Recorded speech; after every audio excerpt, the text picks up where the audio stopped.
ওম নমো ভগবতে বাসুদেবায়। জয় শ্রীকৃষ্ণ। রাধে রাধে। ফাল্গুন শুক্লা একাদশীর উপবাস হচ্ছে আমলকি একাদশী নামে পরিচিত। প্রতি বছর ফাল্গুন মাসের শুক্লপক্ষের একাদশী তিথিতে আমলকি একাদশী পালিত হয়। বছরে যে 24টি একাদশী ব্রত রয়েছে তার মধ্যে একটা শ্রেষ্ঠ ব্রত হচ্ছে এই আমলকি একাদশী ব্রত। এই আমলকি একাদশী ব্রতটি সোমবার দিনে পড়েছে।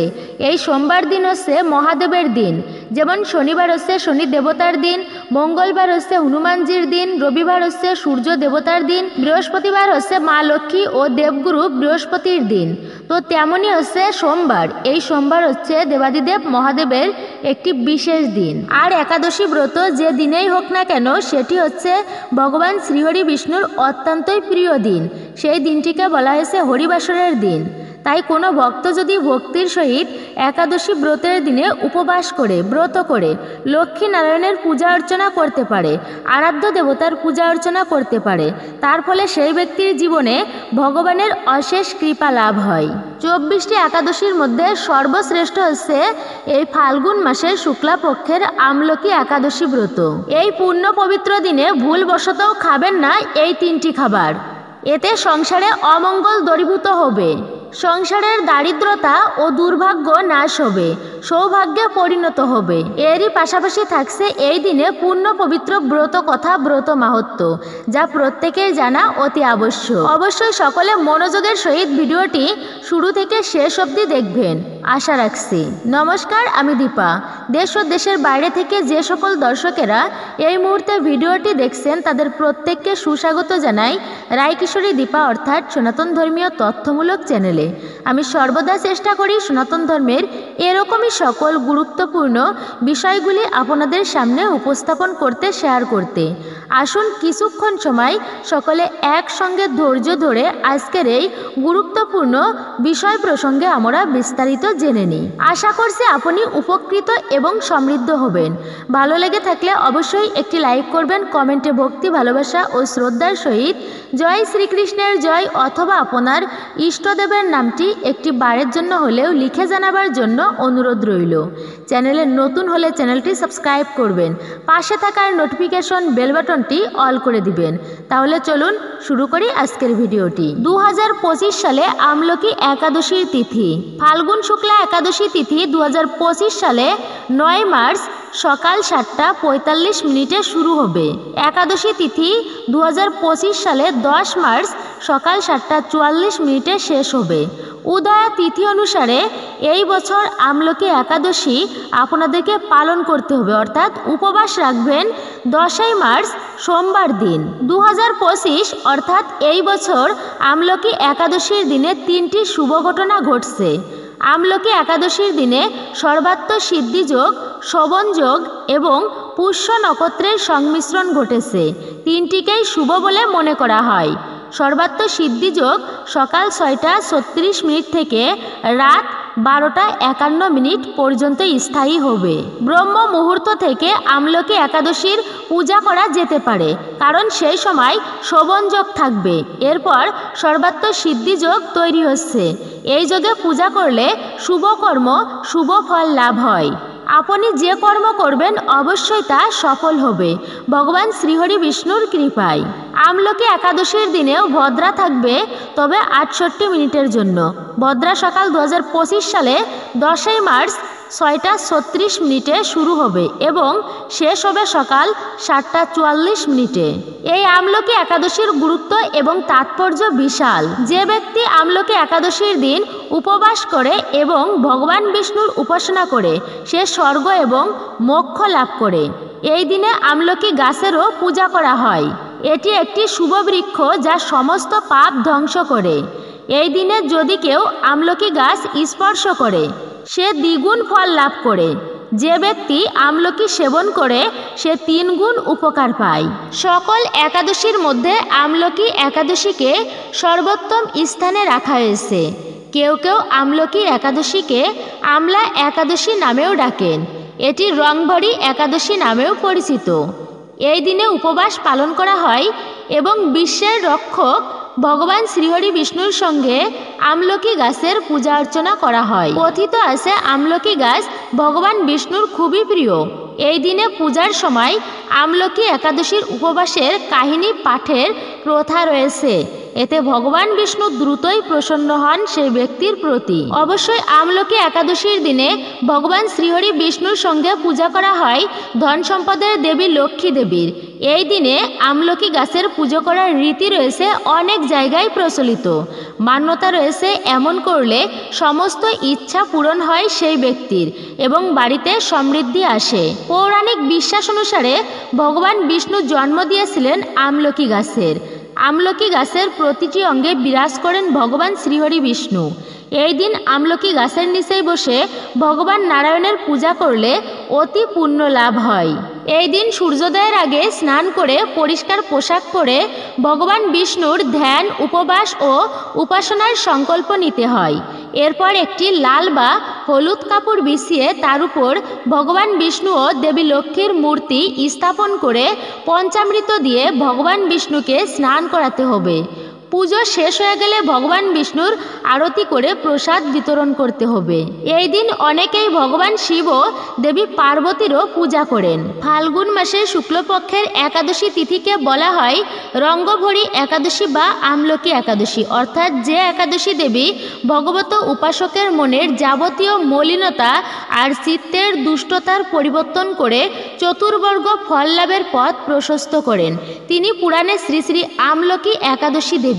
বৃহৎ ধর্ম পুরাণের কথায় দেবী পার্বতী সখীদের নিয়ে একবার প্রবাসে গিয়েছিলেন। সেখানে গিয়ে সকলে মুখরিত হয়ে ওঠেন ভগবান শিবের জয়গানে। সেই সময় সেখানে পড়েছিল সকলের আনন্দ অশ্রু। যথাসময়ে সেই অশ্রু থেকে উৎপন্ন হয় যে বৃক্ষ, তার নামে আমলকি বা আদিভূত বৃক্ষ। পদ্ম পুরাণের কথায় এই বৃক্ষের উৎপত্তি হয় ভগবান শ্রীহরি বিষ্ণুর মুখ থেকে। বৃক্ষের মূলে বিরাজ করেন ভগবান শ্রীহরি বিষ্ণু। তারপরে পিতামহ ব্রহ্মা, কাণ্ডে রুদ্র, পাতায় বসু এবং ফলে প্রজাপতি প্রমুখ। ব্রহ্মাণ্ড পুরাণের কথায় ভগবান শ্রীকৃষ্ণ বলেছেন, যে কোনো সাধক ভক্তি করে আমলকি একাদশী পালন করে নিঃসন্দেহে তিনি গমন করবেন বিষ্ণুলোকে, এতে কোনো সন্দেহ নেই। তাই আমলকি একাদশীতে ভগবান বিষ্ণুকে আমলকি প্রদান করলে বা আমলকি গাছ লাগালে মোক্ষ লাভ হয়। উদয় তিথির কারণে আজ আমলকি একাদশী ব্রত পালন হচ্ছে সমগ্র দেশ জুড়ে, অর্থাৎ সোমবার দিনে। মনে করা হয় এই একাদশী ব্রত পালন করলে রোগ ব্যাধি থেকে মুক্তি লাভ পাওয়া যায়। আসলে প্রতিটি উপবাসের অন্তরালে রয়েছে বিশেষ কোনো কারণ। যেমন প্রতিটি মাসের রয়েছে বিশেষ গুরুত্ব এবং মাহাত্ম্য, তেমনি সনাতন ধর্মে প্রতিটা দিনেরও রয়েছে বিশেষ বিশেষ গুরুত্ব। এক একটি দিনকে উৎসর্গ করা হয় এক একটি দেবতাকে। আমলকি যে অত্যন্ত উপকারী এবং প্রয়োজনীয় একটি ফল, যা শরীরের নানা রকম রোগ ও সমস্যা নির্মূল করে রোগ প্রতিরোধ ক্ষমতা বাড়াতে পারে। তাই এই ব্রত পালনের ভিতর আমলকি সেবনের রহস্য রয়েছে লুকিয়ে। আয়ুর্বেদ চিকিৎসা শাস্ত্রে আমলকিকে মা বলা হয়। মা যেমন তার শিশুকে সমস্ত খারাপ জিনিস থেকে আগলে রাখে, ঠিক তেমনি আমলকি শরীরের রোগ প্রতিরোধ ক্ষমতা প্রদান করে শরীরকে নানান রোগ ব্যাধি থেকে রক্ষা করে। বৌদ্ধ শাস্ত্রে উল্লেখ আছে, সম্রাট অশোক বৌদ্ধ ছাত্রদের আমলকি বৃক্ষের চারা উপহার দিয়েছিলেন। সেই প্রাচীনকাল থেকে ঋতু পরিবর্তনের সন্ধিক্ষণে কাশি, হাসি, সিজনাল কাপ, জ্বর, গলার সমস্যা, ইনফ্লুয়েঞ্জা বা ফ্লুয়ের মতো অসুখে আমলকি ব্যবহার করা হয়ে আসছে। আমলকিতে সবথেকে শক্তিশালী অ্যান্টিঅক্সিডেন্ট ও ভিটামিন সি, এছাড়াও বিভিন্ন উপকারী রাসায়নিক পদার্থ যেমন অ্যামাইনো অ্যাসিড, খনিজ, tannin, carbohydrate, fat, protein, mineral, matter, calcium, phosphorus ইত্যাদি থাকে। প্রচুর অ্যান্টিঅক্সিডেন্ট থাকায় শরীরের কোষগুলিকে ফ্রি র্যাডিক্যালের ক্ষতিকারক প্রভাব থেকে রক্ষা করে, কোষগুলিকে তরতাজা রাখে এবং রোগ প্রতিরোধ ক্ষমতা বৃদ্ধি করে। আসলে আমি এগুলো বলতেছি যেহেতু এটা আমলকি একাদশী, আর আমলকি একাদশীতে আমলকিকে অত্যন্তই গুরুত্ব দেওয়া হয়েছে। বিশেষভাবে গুরুত্ব রয়েছে এই আমলকি বৃক্ষের বা আমলকি ফলের। আমলকি অ্যান্টিঅক্সিডেন্টে পরিপূর্ণ হয়, নানান ধরনের দূষণের বিষক্রিয়া থেকে শরীরকে রক্ষা করে। হজম শক্তি বাড়াতে, বয়স ধরে রাখতে, হার্ট সুস্থ রাখতে, ডায়াবেটিসে হাড় মজবুত করতে, গলব্লাডার স্টোন প্রতিরোধ করতে, ওজন কমাতে, বিপাক ক্রিয়া সঠিক রাখতে, রক্ত স্বল্পতায় যকৃৎ সুস্থ রাখতে, ত্বকের যত্নে ও চুলের সমস্যায় এর জুড়ি মেলা ভার। তবে অতিরিক্ত কোনো কিছুই যেমন শরীরের জন্য কখনোই উপকারী নয়, তেমনি আমলকি অতিরিক্ত পরিমাণে খাওয়াও সঠিক নয়। আমলকি খাওয়ার সবথেকে সেরা উপায় হলো কাঁচা ও গোটা ফল অবস্থায় খাওয়া। তবে ছোট ছোট টুকরো করে লবণ, গোলমরিচ গুঁড়ো, জাফরান মিশিয়ে হালকা রোদে শুকিয়ে নিয়ে অল্প অল্প করে রোজ খেতে পারেন। খেতেও ভালো লাগে, উপকারও পাওয়া যায়। তাতে আমলকি সেদ্ধ করেও অনেকে খান। একটু গুড় বা মিশ্রি সহযোগে আমলকির মোরব্বা অত্যন্ত উপাদেয়। যে সকল ভক্তেরা এই আমলকি ব্রত উপবাস পালন করবে তাদের সমস্ত রোগ ব্যাধি নির্মূল হয়ে যাবে। এবং এই ব্রতের দিনে কিছু কাজ আমাদের ভুল করেও করা উচিত নয়, সেটা যে কোনো প্রকার একাদশীর দিনেই হতে পারে। আপনি ভুলেও কখনো এই কাজগুলি করবেন না, করা উচিত নয়। এতে যে কোনো ব্রত করলে ব্রতের পূর্ণ ফল লাভ করা যায় না। প্রথমত হচ্ছে অন্ন দান করা। মনে রাখবেন, আপনারা একাদশী ব্রতের দিনে আপনি ব্রত করেন কিংবা না করেন, ভুল করেও কখনো অন্ন গ্রহণ করা উচিত নয়। পঞ্চ রবিশস্য ভুলেও কখনো খেতে নেই। এতে আপনি যদি পাপ নাও করেন তবুও সকল পাপের ভাগী হতে হয় আপনাকে। তাই একাদশীর দিনে যে খাদ্যগুলো আমাদের ভুলেও খেতে নেই তার মধ্যে প্রথমত হচ্ছে পঞ্চ রবিশস্য। ধান, গম, যব বা ভুট্টা, ডাল, সরিষার তেল, তিল তেল, এগুলো থেকে যত প্রকার খাবার তৈরি হয় ভুল করেও খেতে নেই এই একাদশীর মতো শুভতম দিনে। কেননা ভয়ানক পাপ পুরুষ একাদশীর দিনগুলোতে পঞ্চ রবিশস্যের ভিতরে আশ্রয় গ্রহণ করে।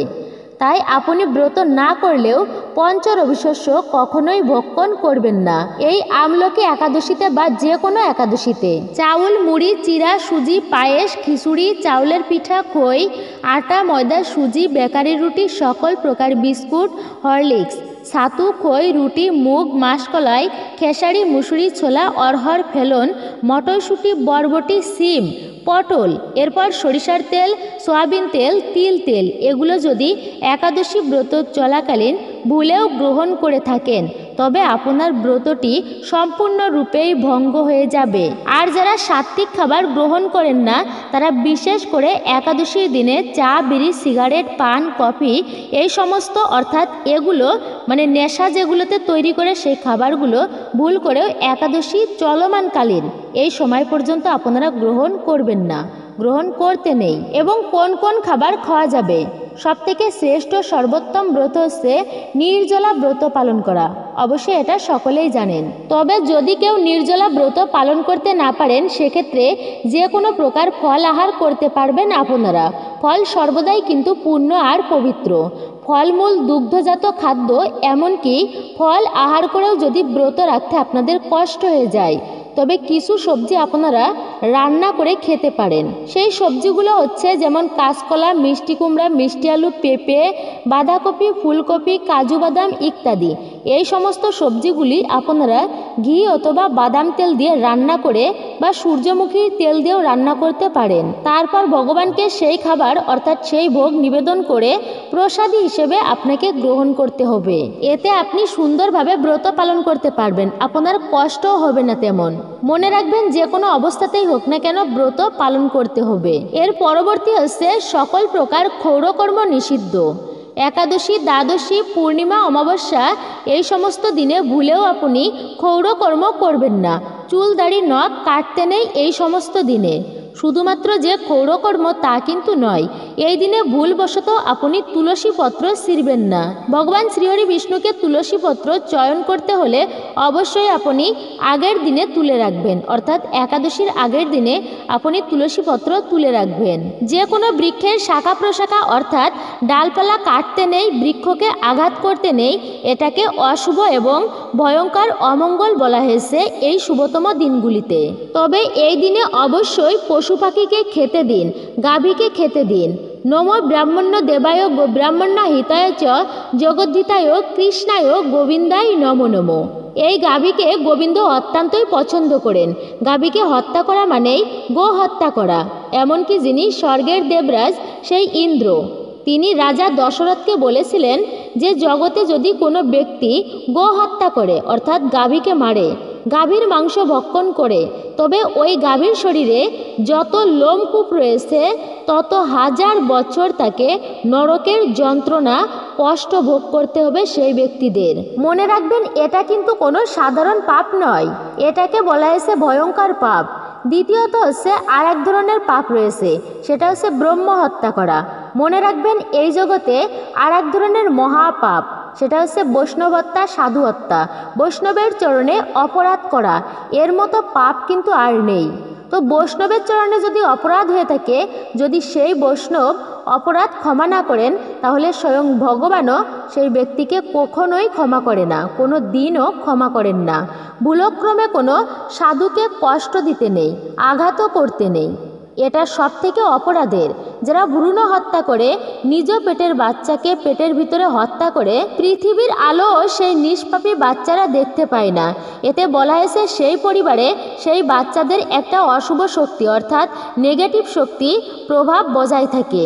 অকাল মৃত্যুর যে একটা অশুভ ব্যাপার রয়েছে, সেই অশুভ শক্তির কারণে সেই পরিবারে অমঙ্গল লেগেই থাকে, কখনো সুখ শান্তি সমৃদ্ধি আসে না। কিন্তু তারা হয়তো জানতেও পারে না যে কেন এমনটা হচ্ছে। এই জন্যই যে গোহত্যা, ব্রাহ্মণ হত্যা, ভ্রূণ হত্যা, এই সমস্ত পাপগুলি সমস্ত প্রকারের পাপের মধ্যে বলা হয়েছে ভয়ানক পাপ।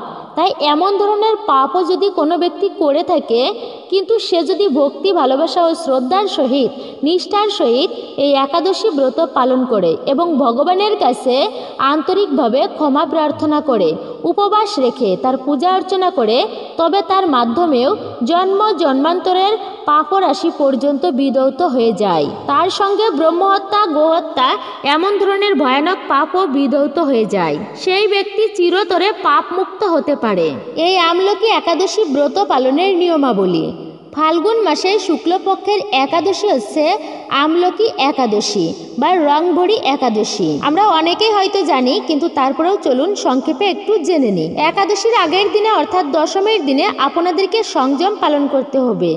এই দিনে অবশ্যই আপনারা নিরামিষ খাবার খাবেন, মাছ মাংস অর্থাৎ আমিষ জাতীয় দ্রব্য খেতে নেই, কূটবাক্য, অশ্লীল, মিথ্যাচার, খারাপ ভাষা প্রয়োগ করতে নেই এই শুভতম দিনে। আসল কথা হচ্ছে ওই দিনটিতে ব্রত পালনের জন্য নিজেকে প্রস্তুতি নিতে হয়, যাকে বলা হয়েছে সংযম পালন করা। এইভাবে একাদশীর আগের দিনটি আপনাদেরকে পার করতে হবে। তবে এই দিনেই অর্থাৎ দশমীর দিনে রাত্রি 11টার আগে দন্ত ধাবন করতে হবে, অর্থাৎ ভালো করে আপনাকে দাঁত ব্রাশ করে নিতে হবে। অনেকের আছে কি দাঁতের ফাঁকে খাবার আটকে থাকে, আবার কারোর দাঁতের গোড়া থেকে রক্তক্ষরণ হয়। একাদশীতে নিষিদ্ধ একটা কাজের মধ্যে হচ্ছে সেটা রক্তক্ষরণ। তাই আগের দিনের রাতে ভালো করে আপনাকে দাঁত ব্রাশ করে নিতে হবে, আর একাদশীর দিনে মুখ ধৌত বা কুলি করে নিলেই হবে। একাদশীর ব্রতের দিনটাই হচ্ছে মুখ্য। মনে রাখবেন, এই দিনটিকে হরিবাসর তিথি বলা হয়। এই দিন উপবাস থাকতে হয় প্রত্যেককে। আসলে উপবাসটা কি, উপবাস কি আগে সেটা আমাদের জানতে হবে। উপ মানে হচ্ছে উপরে বা নিকটে, আর বাস মানে হচ্ছে বাস করা, অর্থাৎ ভগবানের কাছাকাছি বাস করা। তাই এই দিনটিতে শ্রীহরির সন্নিকটে বাস করা আমাদের উচিত। সকালবেলা ঘুম থেকে উঠেই আপনি ব্রহ্ম মুহূর্তে মানে সকাল সকাল অর্থাৎ প্রত্যুষে ঘুম থেকে উঠে মানে আপনাকে শয্যা ত্যাগ করতে হবে। শুদ্ধ স্নান করে অবশ্যই ঠাকুর পুজো দিতে হবে। মনে রাখবেন, একাদশীর দিনে বিশেষ করে ঠাকুর পুজোর দিকে বেশি গুরুত্ব দেওয়া হয়েছে। আচ্ছা, আপনি অনেক ব্যস্ত মানুষ, ব্যস্ততার মধ্যে আপনাকে থাকতে হয়। একাদশীর মতো পূর্ণ পবিত্র দিনে আমি আপনাকে বলবো, এই দিনটি হচ্ছে শ্রী হরি বিষ্ণুর দিন। এই দিনে অন্তত একটুকু সময় হলেও আপনি বের করুন সেই সময়টা। ঠাকুরের চরণে অন্তত একটা পুষ্প দিন। এই বিশেষ কারণে কিন্তু এই দিনটিকে বলা হয় হরিবাসর তিথি। যদি আপনি অত্যন্ত ব্যস্ত মানুষ হন, যতই ব্যস্ত থাকুন না কেন, একটুকু সময় দিয়ে হলেও ঠাকুর পুজোটা ভালোভাবে করা উচিত, কেননা এটি হচ্ছে প্রধান মূল বিষয়। এরপর যদি আপনার কাজ থাকে সেই কাজে যাবেন, নতুবা মন্দিরে গিয়ে ঠাকুরকে দর্শন করুন বা পুজো দিতে পারেন। এমনকি ঠাকুর পুজো দর্শনও করতে পারেন। ভগবানের পুজো করা আর যে ব্যক্তি তার দর্শন করে তিনিও সেই সমান পুণ্যফল লাভ করতে পারেন। একাদশী ব্রত পালন অবস্থায় আপনার বাড়িতে যদি কেউ ভিক্ষা চাইতে আসে, কোনো অতিথি আসে, দরিদ্র মানুষ আসে, অর্থাৎ যেই আসুক না কেন, অন্ন দেওয়া একদমই কিন্তু উচিত নয়। মনে রাখবেন, একাদশীর অন্ন কিন্তু কোনো পশু পাখি অবধি গ্রহণ করে না। একাদশীর দিনগুলোতে দান করা মহাপুণ্যের বলা হয়েছে, কিন্তু তাই বলে অন্ন দান করা একদমই উচিত নয়। অন্ন দান করবেন না একাদশীর মতো পুণ্য পবিত্র দিনে। অবশ্যই মনে রাখবেন, একাদশী ব্রত করে দিনে ঘুমানো উচিত নয়। অনেকে আছেন ব্রত পালন করে তারা ভাবে যে আমি ক্লান্ত হয়ে গেছি, একটু ঘুমিয়ে নিই। তো মনে রাখবেন, দিনে কিন্তু ঘুমানো কখনোই ভালো নয়। আর যদি তা হয় শুভতম দিনে, শুভতম দিনগুলোতে ভুল করেও দিনে কখনোই ঘুমাবেন না। এটাকে সবচেয়ে অমঙ্গলের বলা হয়েছে, অশুভ বলা হয়েছে। একাদশী ব্রত পালন করে দিনে বা রাতে ঘুমানো উচিত নয়। কারণ যদি আপনি ঘুমিয়েও কোনো স্বপ্ন দেখেন, হয়তো আপনি দেখছেন পঞ্চ রবিশস্য ভক্ষণ করছেন, এতেও কিন্তু আপনার ব্রতে দোষ লাগে। তাই একাদশীর মতো শুভ দিনে কখনোই আপনি ঘুমাবেন না। আপনি জেগে থেকে ভগবান শ্রীহরি বিষ্ণুর নাম করুন। কলিযুগের যুগধর্ম হরে কৃষ্ণ মহামন্ত্র, অবশ্যই এই হরে কৃষ্ণ মহামন্ত্র আপনি যতবার পারবেন জপ করবেন। প্রধান কথা হলো এই দিন বা রাত সকল দৈবিকতার মাধ্যমে পার করুন, অর্থাৎ ভগবানের সেবায় নিজেকে নিয়োজিত রাখুন। ব্রতের মূল উদ্দেশ্য তো বেশি বেশি করে জপ করা, ভগবানকে স্মরণ করা, মন্দিরে পূজা করা বা বাড়িতে পূজা অর্চনা করা, ভক্ত সঙ্গ করা, সাধু সঙ্গ করা, গীতা ভাগবত পাঠ বা শ্রবণ করা। কিন্তু ব্রত পালন করে কুসঙ্গ বা আজে বাজে সঙ্গ করে বেড়ানো, এটা কিন্তু একদমই ঠিক নয়। ভক্তি ভরে দিনটি যদি না কাটায়, মনে রাখবেন সেটাকে প্রকৃত ব্রত বলে না। ব্রত করে সর্বদাই উচিত দিবানিদ্রা পরিত্যাগ করা। আচ্ছা, আরেকটা কথা আছে, এই বিশেষ দিনে ভুল করেও অপরের দোষ ধরা, সমালোচনা করা, পরনিন্দা, এটাকে কিন্তু শুভ বলা হয়নি, অশুভ বলা হয়েছে। কখনোই একাদশীর দিন বলে কোনো কথা নয়। প্রতিটা দিনেই এগুলো করা উচিত নয়। পরনিন্দা, পরচর্চা এগুলো কিন্তু একদমই ভালো নয়। এটা সবচেয়ে অমঙ্গলের বলা হয়েছে। এর মাধ্যমে জীবনের সংসারে অমঙ্গল আসে, দারিদ্রতাও নেমে আসে, ভগবান রুষ্ট হয়ে যান সেই ব্যক্তিদের প্রতি। একাদশীর দিনে আপনি ব্রত করুন কিংবা না করুন, প্রত্যেকেরই উচিত একাদশীর ব্রত কথা, ব্রত মাহাত্ম্য একটি বারের জন্য হলেও শ্রবণ করা। এতে অনেকাংশেই সেই ব্রতের পুণ্যফল আপনারা প্রাপ্ত করতে পারবেন। ব্রত কথা, ব্রত মাহাত্ম্যর শেষে একটা প্রদীপ অবশ্যই ঠাকুরের উদ্দেশ্যে প্রজ্বলিত করবেন, ঠাকুরকে নিবেদন করবেন। আপনি ঠাকুরের পুজো করছেন আর তাতে যদি একটি প্রদীপ নিবেদন করেন, তো এটি কিন্তু খুবই ভালো। তিনি অত্যন্তই প্রসন্ন হবেন। এতে একাদশী ব্রতের পুণ্য ফল লাভ করা যায়। প্রদীপ দানের অনেক মাহাত্ম্য আছে শাস্ত্রে। একাদশীর দিনে প্রত্যেকেই চেষ্টা করবেন ব্রত করতে, এবং একটা প্রদীপ ব্রত কথা, ব্রত মাহাত্ম্য বা গ্রন্থ কথা শ্রবণ করার শেষে একটা প্রদীপ অবশ্যই ঠাকুরের উদ্দেশ্যে প্রজ্বলিত করে দেবেন বা প্রজ্বলিত রাখতে হয়। একাদশীর দিনটি ভগবান শ্রীকৃষ্ণের অত্যন্তই প্রিয়। এই একাদশী ব্রতের দিনে আরাধ্য দেবতার কৃপা লাভের জন্য সর্বোত্তম উপায় হচ্ছে মন্ত্র জপ করা। মনে রাখবেন, মন্ত্র জপের ফলেই কিন্তু জগাই মাদাই মহাপাপী হয়েও উদ্ধার পেয়েছিলেন। আর এই মন্ত্র জপের ফলেই কিন্তু রাম নাম জপের ফলেই রত্নাকার দস্যু থেকে হয়েছিলেন ঋষি বাল্মীকি। আর অন্য দিনে জপ করেন কিংবা না করেন, বিশেষ করে শুভতম দিনে প্রত্যেককে বলবো ভক্তি ভরে 108 বার একমালা হলেও এই পূর্ণ দিনে একাদশীর মতো ব্রতের দিনে জপ অবশ্যই করবেন। শুদ্ধ মনে ডাকবেন ভগবানকে, শুদ্ধ আসনে বসে একভাবে ধ্যানরত অবস্থায় ঠাকুরকে নিষ্ঠা মনে আকুল প্রাণে স্মরণ করবেন, জপ করবেন তার নাম। এতে বিশ্বাস করা হয় ভগবানের একটুকু হলেও আপনি কৃপা লাভ করতে পারবেন, আপনার সকল কর্ম সিদ্ধিপ্রাপ্তি হবে অবশ্যই এই পুণ্য এবং শুভ দিনে। একাদশীর দিনে এই কাজটি অবশ্যই সকলে করবেন। হরে কৃষ্ণ কৃষ্ণ কৃষ্ণ হরে হরে, হরে রাম রাম রাম হরে হরে। জয় শ্রীকৃষ্ণ, রাধে রাধে। হরে কৃষ্ণ মন্ত্র জপ করবেন, এতে বিশেষ করে এই ব্রতের ফল তো লাভ করবেনই, আর যে আপনি মন্ত্র জপ করলেন এরও একটা বিশেষ ফল আছে, তা আপনি প্রাপ্ত করবেন। ঠাকুর মন্ত্র জপের ফলে কিন্তু এক ধরনের বিশেষ কৃপা লাভ করা যায় ভগবান শ্রীকৃষ্ণের। এরপর হচ্ছে তুলসী দান। মনে রাখবেন, ভগবানকে মণি মুক্তাদি দান করলে তিনি যতটা প্রসন্ন হন তার থেকেও বেশি সন্তুষ্ট এবং প্রসন্ন হন ভগবানকে যদি কোনো ব্যক্তি ভক্তির সহিত একটা তুলসী পত্র ভগবান শ্রীহরি বিষ্ণুর চরণে নিবেদন করতে পারে। তাই এই আমলকি একাদশীর দিনে অবশ্যই তুলসী দান করা অত্যন্তই শুভ। বছরে 12টি মাসের মধ্যে কিন্তু এই মাসটিকেও শ্রেষ্ঠ বলা হয়েছে, কারণ এই মাসে হচ্ছে মহাশিবরাত্রি ব্রত আর হচ্ছে দোল পূর্ণিমা। স্বয়ং গৌরাঙ্গ মহাপ্রভু এসেছিলেন দাঁড়ে দাঁড়ে ভক্তদের উদ্ধারের জন্য হরিনাম প্রচার করেছিলেন নিঃস্বার্থভাবে। আর কিছুক্ষণ সময় ধৈর্য ধরে আজকের মতো এই পুণ্য পবিত্র দিনে অবশ্যই আমলকি একাদশীর ব্রত কথা, ব্রত মাহাত্ম্য এক মনে শ্রবণ করে আসি আমরা প্রত্যেকে। এরপর অবশ্যই আমরা জানব কোন 3টি খাবার আমাদের একদমই খাওয়া উচিত নয় এবং কোন খাবারটি এই আমলকি একাদশীর দিনে আমাদের খেতেই হবে। আমলকি একাদশীর ব্রত কথা, ব্রত মাহাত্ম্য। মহারাজ যুধিষ্ঠির বললেন, হে কৃষ্ণ, ফাল্গুন মাসের শুক্লপক্ষের একাদশী কি নামে বিখ্যাত? শ্রীকৃষ্ণ বললেন, হে মহাভাগ যুধিষ্ঠির, মানদাতার প্রশ্নের উত্তরে মহাত্মা বশিষ্ঠ এই একাদশীর মহিমা কীর্তন করেছিলেন। আপনার কাছে এখন আমি সেই কথাই বলছি। এই একাদশীর নাম হচ্ছে আমলকি। বিষ্ণুলোক প্রদানকারী রূপে এই একাদশী বিশেষভাবে মহিমান্বিত। একাদশীর দিন আমলকি বৃক্ষের তলে রাত্রি জাগরণ করলে সহস্র গাভীদানের ফল লাভ হয়। হে পাণ্ডুনন্দন, পূর্বে ব্রহ্মার রাত্রিতে দৈনন্দিন প্রলয় উপস্থিত হলে স্থবর জঙ্গম সহ দেবতা, অসুর ও রাক্ষস সব কিছুর বিনাশ হয়। তখন ভগবান সেই কারণ সমুদ্রে অবস্থান করেন। তার মুখপদ্ম থেকে চন্দ্রবর্ণের এক বিন্দু জল ভূমিতে পড়ে। সেই জলবিন্দু থেকে একটি বিশাল আমলকি বৃক্ষ উৎপন্ন হয়। এই বৃক্ষের স্মরণমাত্র গোদানের ফল দর্শনে তাহার দ্বিগুণ এবং এর ফল ভক্ষণে 3 গুণ ফল লাভ হয়। এই আমলকি বৃক্ষে ব্রহ্মা, বিষ্ণু আর মহেশ্বর সর্বদাই অবস্থান করেন। এর প্রতিটি শাখা প্রশাখা পাতায়ও ঋষি, দেবতা, প্রজাপতিগণ বাস করেন। এই বৃক্ষকে সমস্তের আদি বৃক্ষ বলা হয় সমস্ত বৃক্ষের মধ্যে, এবং তা পরম বৈষ্ণব রূপে বিখ্যাত।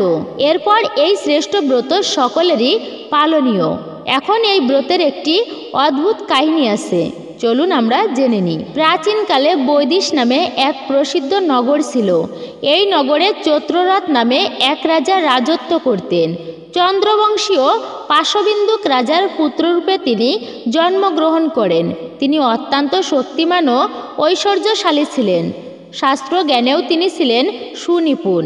তার রাজ্যে সর্বত্রই মনোরম, আনন্দপূর্ণ এক দিব্য পরিবেশ লক্ষ্য করা যেত। প্রজারা ছিলেন বিষ্ণু ভক্তি পরায়ণ। সকলেই একাদশী ব্রত পালন করতেন। তার রাজ্যে কোনো অভাব অমঙ্গল ছিল না। এভাবে প্রজাদের নিয়ে রাজা চৈত্ররথ বেশ সুখেই দিন যাপন করতে থাকেন। একসময় ফাল্গুনী শুক্লপক্ষের দ্বাদশী যুক্তা আমলকি তিথি সমাগত হয়। রাজ্যের সকলে এই ব্রত পালনের সংকল্প করেন। ওই দিন প্রাতঃ স্নানের পর প্রজাদের নিয়ে রাজা ভগবান শ্রীহরি বিষ্ণুর মন্দিরে যান। সেখানে সুবাসিত জলপূর্ণ কলস, ছত্র, বস্ত্র, পাদুকা, পঞ্চরত্ন ইত্যাদি দিয়ে সাজিয়ে স্থাপন করেন।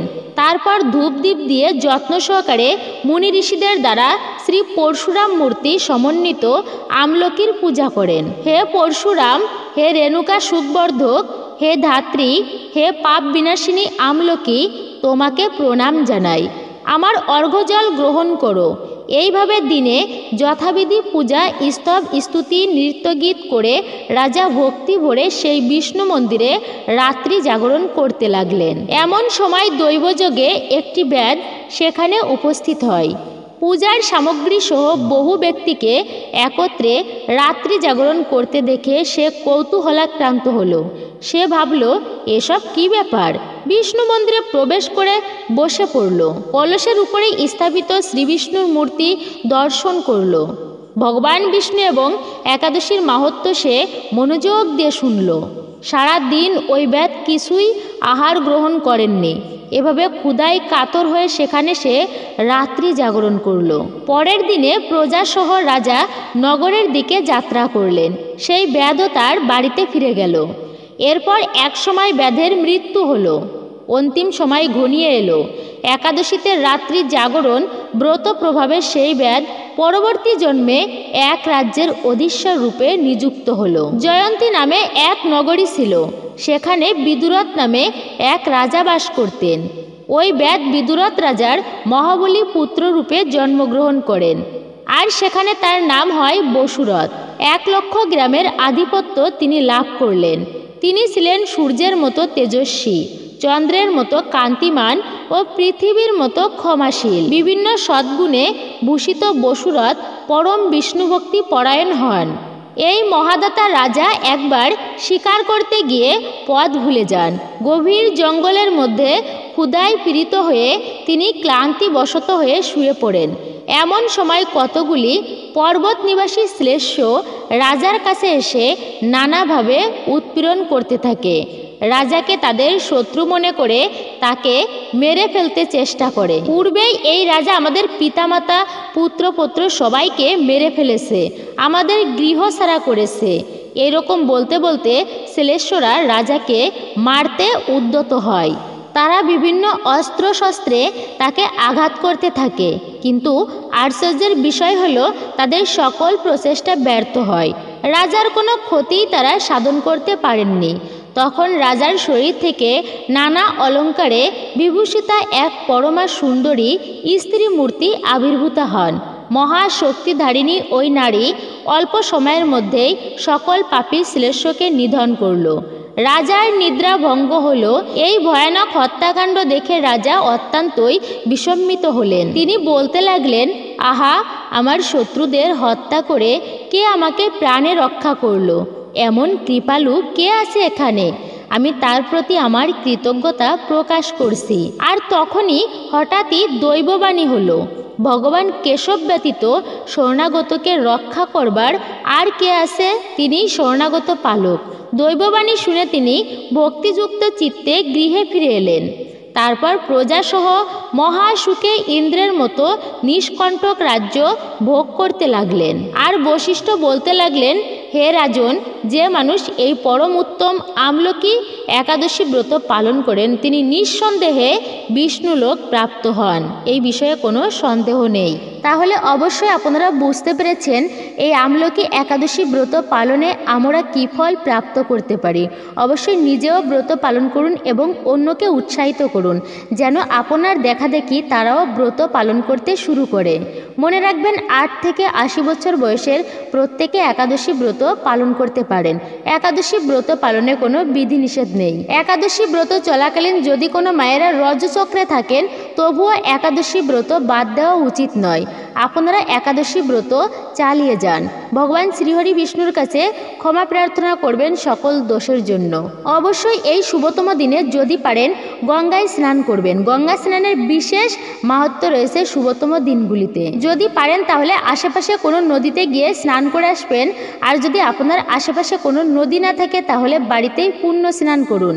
স্নানের জলে কয়েক ফোঁটা গঙ্গা জল আর তুলসী পত্র মিশ্রিত করে স্নানটা সম্পূর্ণ করুন। একাদশী ব্রত পালন করে ভুলক্রমেও কোনো নেশাজাতীয় দ্রব্য গ্রহণ করবেন না, অবশ্যই মনে রাখবেন। এই সমস্ত পুণ্য দিনে স্বামী বা স্ত্রী সঙ্গ করাকে একেবারেই অনুচিত বলা হয়েছে। তাই ব্রহ্মচর্য ধর্ম পালন করুন। আধ্যাত্মিক স্তরে যারা উন্নতি লাভ করতে চায় তাদের কদাপিও উচিত নয় এই শুভ দিনে শারীরিক সঙ্গ করা। ব্রত করে যারা ব্রহ্মক্ষয় করে তারা ব্রতের ফল প্রাপ্তি করতে পারবে না। মনে রাখবেন, একাদশীর দিনে এই কার্যকে অশুভ এবং অমঙ্গল বলা হয়েছে। আচ্ছা, ব্রত মানেই হচ্ছে কিন্তু জাগতিক সমস্ত কিছু থেকে নিজেকে নিবৃত রেখে তারপরে ঠাকুর পূজার সাথে যুক্ত হবেন। এটি হচ্ছে ব্রতের মূল উদ্দেশ্য। নিরন্তর দৈবিক কাজের মাধ্যমে বা ঈশ্বরের স্মরণ মনন জপ করার মাধ্যমে দিনটি অতিবাহিত করা। ভুলক্রমেও আপনারা একাদশীর দিনগুলোতে তুলসী পত্র ছিঁড়বেন না। মনে রাখবেন, তুলসী পত্র ছিঁড়লে এই দিনে শ্রীহরির মস্তক ছেদন করলে যে পাপ হয় আপনাকে সেই পাপের ভাগী হতে হবে। তো আপনারা এই আমলকি একাদশী ব্রত পালন করে ভুলক্রমেও খাবেন না আমিষ জাতীয় খাবার, মাছ, মাংস, ডিম, পেঁয়াজ, রসুন এগুলি ভুল করেও মুখে তুলবেন না। এগুলি যদি আপনি খেয়ে থাকেন তাহলে আপনার ব্রতটি সম্পূর্ণরূপে ভঙ্গ হয়ে যাবে এবং বাড়িতে রন্ধনও করা উচিত নয়। বিশেষ করে একাদশী ব্রত পালন করে পটল, শিম এবং বরবটি গ্রহণ করা যাবেই না। অবশ্যই মনে রাখবেন। এতে অমঙ্গল হয়, সেই ব্রতের দোষ লাগে, সংসারে দারিদ্রতা প্রবেশ করে। ঢেঁড়স, পুঁইশাক, মসুর ডাল, মাসকলাই, ফেলন, অরহর এগুলি ভুলেও খাবেন না একাদশীর মতো পুণ্য পবিত্র দিনে। এবং ভুল করেও আপনারা শাক খাবেন না। অবশ্যই মনে রাখবেন একাদশীর দিনে কিন্তু শাক গ্রহণ করা নিষিদ্ধ রয়েছে। অনেকেই একাদশীর দিনে সবজি রন্ধনের সময় শাক ব্যবহার করে থাকেন, এটা কিন্তু ভুল করেও করবেন না। এতে চরম দুর্ভাগ্য নেমে আসে সংসারে। সকল প্রকার নেশাজাতীয় দ্রব্য বর্জনীয়, তামসিক রাজসিক খাবার সম্পূর্ণরূপেই বর্জনীয়। চা, কফি, বিড়ি, সিগারেট, মদ, গাঁজা এগুলি ভুল করেও আপনারা গ্রহণ করবেন না এই শুভতম দিনগুলোতে। যদি আপনি গ্রহণ করে থাকেন তাহলে কিন্তু আপনার ব্রত তো ভঙ্গ হবেই, এবং আপনি যে সকল পাপ কর্ম করেননি সেই সকল পাপের ভাগীদার হতে হবে। ভুল করেও খাবেন না সেমা চাউল। অনেকেই সেমা চাউলের খিচুড়ি তৈরি করে খান, তো একাদশীর দিনে সেমা চাউল কিন্তু নিষিদ্ধ। এখনো অবধি অনেকেই আটা রুটি গ্রহণ করে থাকে একাদশী ব্রত পালন করে, তো কখনোই আপনারা আটা রুটি খাবেন না একাদশী ব্রতের দিনে। মনে রাখবেন এটি পঞ্চ রবিশস্যর মধ্যেই পড়ে, তো এই একাদশীতে পঞ্চ রবিশস্য হচ্ছে নিষিদ্ধ। আর অবশ্যই আপনারা এই আমলকি একাদশীতে এই একটি ফল, আর তা হচ্ছে আমলকি ফল। এই ফলটি খেলে এই একাদশীতে 3 গুণ শুভ ফল আপনারা লাভ করতে পারেন। এই আমলকি ফল দর্শন করলেও মহাপুণ্য, আমলকি উচ্চারণ করলে 1000 গুণ পুণ্য লাভ হয়। এই দিনে স্বয়ং আমলকি গাছে ভগবান বিষ্ণু এবং মা লক্ষ্মী অবস্থান করেন। সৌভাগ্য ও সমৃদ্ধির দেবী লক্ষ্মী দেবীর কৃপা পাওয়ার জন্য এই দিনে আমলকি গাছের পুজো করার রীতি প্রচলিত। তুলসী যেমন ভগবানের সবকিছুর মধ্যে শ্রেষ্ঠ এবং প্রিয়, ফলের মধ্যে আমলকিও ভগবানের অত্যন্ত প্রিয়। তুলসী ন্যায় তাই ভগবানের চরণে আমলকি ফল। অবশ্যই প্রত্যেকে এই আমলকি একাদশীর দিনে অন্যান্য ফলের মধ্যে এই আমলকি ফলটি কিন্তু ভগবানের ভোগে রাখবেন এবং সেই প্রসাদই নিজে গ্রহণ করবেন এবং পারলে অন্যান্যদের মধ্যে বিতরণ করবেন। এতে ভগবানের বিশেষ কৃপা আপনারা প্রাপ্ত করতে পারবেন। প্রতিদিন কৃষ্ণের প্রসাদী আমলকি ও তুলসী ভক্ষণের মাধ্যমেও নিখিল পাতক ও দুর্ভাগ্য দূর হয়। তুলসী কাষ্ঠের প্রদীপ, তুলসী মঞ্জুরির সাথে সাথে আমলকি ফল ভগবানকে অবশ্যই নিবেদন করবেন এই দিনে। এর পরবর্তী হচ্ছে শ্রীফল অর্থাৎ নারকেল। আপনারা এই পুণ্য পবিত্র দিনে অবশ্যই যদি পারেন তাহলে নারকেল খাবেন। জয় শ্রীকৃষ্ণ, রাধে রাধে। এই ছিল আমাদের আজকের ভিডিওটি। আশা করছি আপনি একটুকু হলেও উপকৃত এবং সমৃদ্ধ হয়েছেন। যদি ভালো লেগে থাকে তাহলে অবশ্যই একটি লাইক করবেন। কমেন্টে ভক্তি, ভালোবাসা ও শ্রদ্ধার সহিত জয় শ্রীকৃষ্ণের জয় অথবা আপনার গুরুদেবের নামটি একটি বারের জন্য হলেও লিখে জানাবার জন্য অনুরোধ রইল। চ্যানেলে নতুন হলে চ্যানেলটি সাবস্ক্রাইব করবেন, পাশে থাকার নোটিফিকেশন বেল বাটনটি অল করে দিবেন। সকলে ভালো থাকুন, সুস্থ থাকুন, পরম করুণাময় ঈশ্বরের অশেষ কৃপায়।